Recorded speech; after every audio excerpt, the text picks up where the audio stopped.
How to delete others storage on iPhone. Hey everyone, welcome back to the channel. In this video we are going to discuss how we can actually clear the other storage on iPhone, so make sure to watch the video till the end. Now before we get on to delete what this other storage is, we have to understand what this other storage is in the first place. So other storage are basically maybe some of the important or maybe the not so important files, which means it could be your temporary cache files that iPhone has basically stored in a system. It could be the website data from Safari. It doesn't just resonate to one specific app or one specific portion of the storage.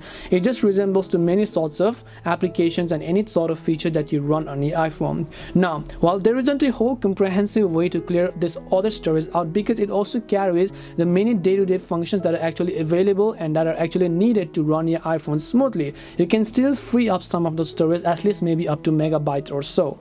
And in order to do this, just head over to the settings application, then just go to general. Then go to iPhone storage, as you'll be able to see a list of other storage as here as well.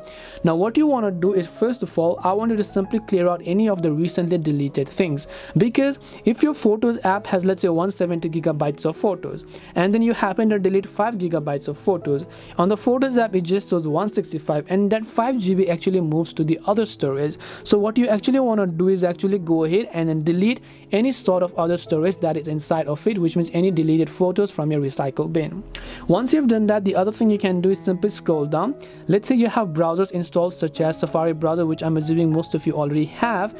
Just go ahead and then look for the Safari application here. So let me also go ahead and then look for the Safari application here in this case. Once you tap on Safari, just tap on it, and right over here you should be able to see website data. Tap on that. Just select the option called remove all website data, tap on remove now, and this will also free up some of the storage. Now if there are any sort of other applications such as TikTok as well, you can just try to offload and reinstall. Otherwise, if there is any Google Chrome browser or any of the other sort of browser, you can try to remove the data for those in order to free up your other storage. So as I said, there isn't a whole comprehensive way to actually remove this other storage, but at least you can use it to free up some of the space.